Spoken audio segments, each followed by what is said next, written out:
وابتغِ فیما آتاک اللہ الدار الآخرہ، کہ اپنی دنیا سے آخرت بنا لو، ہاں، تاکہ دنیا کا نفع بھی حاصل ہو جاوے اور آخرت کی کامیابی بھی حاصل ہو جاوے۔ نبیوں کی دعوت میں، نبیوں کی تعلیم میں یہی بات ہوتی ہے۔ وہ دنیا کو چھوڑنے کے لیے بھی نہیں کہتے اور آخرت کو بھولنے کی بھی اجازت نہیں دیتے، کہ دنیا کو چھوڑنا نہیں اور آخرت کو بھولنا نہیں، آخرت کو بھولنا نہیں، کیونکہ وہ تو سامنے سے آ رہی ہے، اس میں ہمیشہ رہنا ہے، اس لیے کوئی آخرت نہ بھولے، لیکن اپنا دنیا نہ چھوڑے۔ دنیا نہ چھوڑنے کے کیا مطلب ہے؟ کہ دنیا نہ چھوڑنے کا مطلب یہ ہے کہ اپنی دنیا سے آخرت بنا لے، ہاں، اپنی دنیا سے آخرت بنا لے، کیونکہ ہر آدمی آخرت کا مسافر ہے۔ امام غزالی رحمۃ اللہ علیہ فرماتے ہیں کہ ہر انسان وہ آخرت کا مسافر ہے۔ جب سے لقمان حکیم اپنے بیٹے سے کہتے تھے کہ بیٹا، جب سے تو پیدا ہوا ہے تیرا رخ آخرت کی طرف ہے، تو روز روز آخرت کی طرف جا رہا ہے۔ آج 1 دن کا ہو گیا بیٹا کا، 2 دن کا ہو گیا، 10 دن کا، 10 سال کا، 20 سال، کہ روز روز تیری رفتار جو ہے وہ آخرت کی طرف ہے۔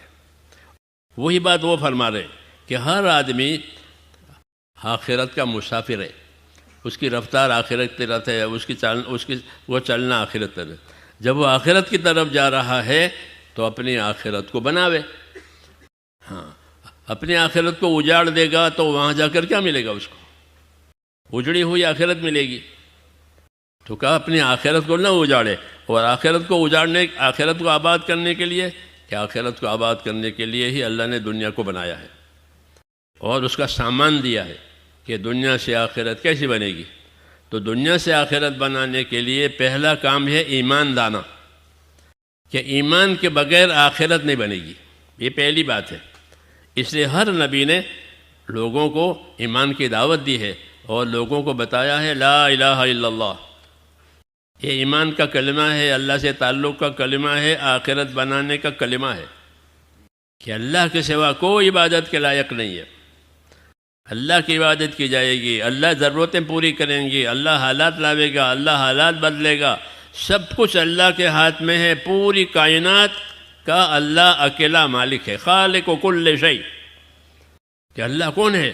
کہ ساری چیزیں جو نظر آتی ہیں وہ، اور جو نظر نہیں آتی ہیں جن کی ہم کو خبر دی ہے وہ، ان ساری چیزوں کو پیدا کرنے والا کون ہے؟ کہ ایک اللہ ہے، ہاں، اور جس نے پیدا کیا ہے وہی اس کو چلائے گا۔ یہ بتایا کہ جس نے پیدا کیا ہے وہ چلائے گا۔ الا لہ الخلق والامر، جو کہا کہ یاد رکھو مخلوق بھی اللہ کی، فیصلہ بھی اللہ کا، مخلوق اللہ کی اور فیصلہ اللہ کا۔ یہ نہیں کہ مخلوق اللہ کی اور فیصلہ کسی اور کا چلے، کہ نہیں، کسی کا فیصلہ نہیں چلے گا، اللہ جو فیصلہ کریں گے وہ ہوگا۔ اللہ نفع کا فیصلہ کریں گے تو نفع ہوگا، اللہ نقصان کا فیصلہ کریں گے تو نقصان ہوگا، اللہ محبت کا فیصلہ کریں گے تو آپس میں محبتیں ہوگی، اور اللہ عداوت کا فیصلہ کرے گا تو آپس میں دشمنی ہوگی۔ الا لہ الخلق والامر، کہ یاد رکھو مخلوق اللہ کی ہے اور فیصلہ اللہ کا ہے، کسی کا کچھ نہیں ہے، سب کچھ اللہ کا ہے۔ حیات اور موت بھی اللہ کی ہے، جب چاہیں گے زندہ رکھیں گے، جب چاہیں موت دے دیں گے۔ اس طرح دنیا کو جب تک چاہیں گے باقی رہیں گے، پھر دنیا کو ختم کریں، کہ مخلوق اس کی ہے، فیصلہ اس کا ہے۔ اس لیے یہ دعوت دی ہے کہ اپنا تعلق اللہ تعالیٰ سے کرو، اپنا تعلق اللہ تعالیٰ سے کرو۔ کہ اللہ تعالیٰ سے کیا تعلق کرے؟ اللہ کی تو کسی سے رشتہ داری ہے نہیں، اس کا کوئی کنبہ قبیلہ نہیں ہے، کہ اللہ تعالیٰ سے تعلق ایمان اور عبادت کا ہے۔ اللہ سے تعلق ایمان کا، کہ اللہ پر ایمان لاؤ، جیسا وہ اپنے شان صفات کے ساتھ ہے ایسے اللہ تعالیٰ کو مانو۔ آمنت باللہ کما ہوا باسماء و صفاتہ، میں ایمان لایا اللہ پر جیسا کہ وہ اپنی ناموں اور صفتوں کے ساتھ ہے، اور میں نے اس کے تمام احکام قبول کیے کہ یہ کر لو، کہ یہ اللہ کو ماننا ہوا ایمان، کہ یہ ایمان ہوا۔ تو آخرت بنانے کے لیے کہ پہلی چیز کہ وہ اللہ پر ایمان لانا ہے، اور اس ایمان کا ثمرہ اور نتیجہ یہ ہوگا کہ اگر اعلیٰ درجے کا ایمان ہے تو اللہ تعالیٰ نے اس کے لیے بڑی بڑی نعمتیں، بڑے بڑے انعامات تیار کیے ہیں، ایسے کہ جس کو کسی آنکھ نے دیکھا نہیں ہے، کسی کان نے سنا نہیں ہے، اور نہ کسی کے دل میں اس کا کوئی خطرہ گزرا ہے۔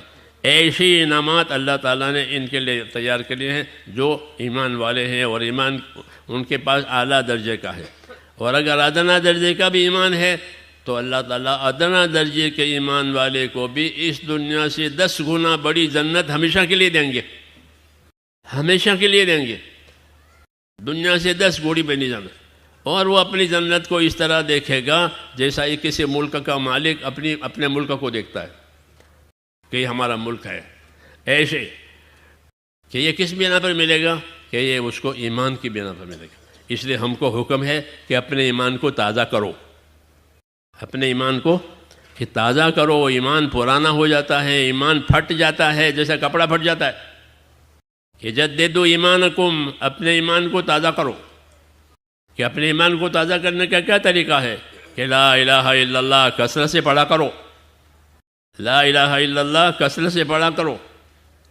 کہ یہ سب سے بڑا اللہ کا ذکر ہے۔ موسیٰ علیہ السلام نے اللہ تعالیٰ سے پوچھا کہ مجھے کوئی وظیفہ بتائیں کہ میں آپ کو یاد کروں۔ اللہ نے فرمایا لا الہ الا اللہ پڑھا کرو، لا الہ الا اللہ پڑھا کرو۔ عرض کہ یہ تو سب پڑھتے ہیں، میں کوئی خاص چیز مانگتا ہوں کہ موسیٰ آپ کو معلوم نہیں ہے؟ یہ کلمہ ایسا ہے کہ ایک ساتواں آسمان ایک پلے میں ہو جائیں اور ایک پلے میں یہ کلمہ ہو جاوے، ساتواں آسمان زمین کے ساتھ، تو یہ پلہ جھک جائے گا۔ اس کا وزن بہت زیادہ ہے، جی ہاں، یہ بڑا کلمہ ہے۔ تو میں نے کہا ایمان، جنت میں جانے کے لیے جو سامان اللہ تعالیٰ نے ہم کو دیا ہے وہ ایمان دیا ہے۔ اس لیے اس کلمے کو کثرت سے پڑھنے کا حکم ہے کہ اس کلمے کو کثرت سے پڑھو۔ اب حدیثوں میں ہے کہ جو اس کلمے کو روزانہ 100 مرتبہ پڑھے، کلمہ 100 مرتبہ پڑھے، تو وہ قیامت میں اس طرح اٹھے گا کہ اس کا چہرہ 14 رات کے چاند کی طرح چمکدار ہوگا۔ ایمان کے ساتھ اٹھائے گا، لا الہ الا اللہ کہتے ہوئے اٹھے گا۔ کیوں کہ وہ ایمان والا تھا، وہ کلمے والا تھا، کلمہ یاد رکھتا تھا۔ اس لیے کہا اس کلمے کو کثرت سے پڑھا کرو اور اپنے ایمان کو تازہ کیا کرو۔ تو ایک تو کلمہ پڑھنے سے ایمان میں تازگی آتی ہے، دوسرا کلمے کے تقاضا پورا کرنے سے ایمان میں تازگی آتی ہے۔ کہ کلمہ پڑھنے کا کیا تقاضا ہے، کلمہ پڑھنے کا کیا تقاضا ہے، کلمہ پڑھنے سے کیا ذمہ داری آتی ہے؟ کہ کلمہ پڑھنے کی ذمہ داری یہ ہے کہ اپنی زندگی کو اللہ تعالیٰ کی عبادت اور اطاعت والی بناوے، اپنی آزادی ختم کرے، اپنی آزادی ختم کرے، بلکہ اپنی زندگی اللہ کی عبادت والی، اللہ کی اطاعت والی بناوے۔ یہ کلمہ پڑھنے کا تقاضا ہے۔ اور جان سے، مال سے اللہ تعالیٰ کو راضی کرے۔ جان سے، کیونکہ یہ 2 طاقتیں عمل کے لیے دی گئی ہے، ایک جان کی طاقت دی ہے، ایک مال کی طاقت دی ہے۔ تو جان کی طاقت اور مال کی طاقت یہ اللہ کی امانتیں ہیں، اور یہ امانتیں اللہ تعالیٰ نے عمل کرنے کے لیے دی ہے، آخرت بنانے کے لیے دی ہے۔ اس نے کہا کہ وابتغ فیما آتاک اللہ الدار الآخرہ، تجھ کو جو دیا ہے جانی طاقتیں، مالی طاقتیں، اس سے تو اپنی آخرت بنا لے۔ تو آخرت ایمان سے بنتی ہے، آخرت اطاعت کرنے سے بنتی ہے۔ یہ دعوت ہے کہ اپنی زندگی کو اطاعت والی بنائیں۔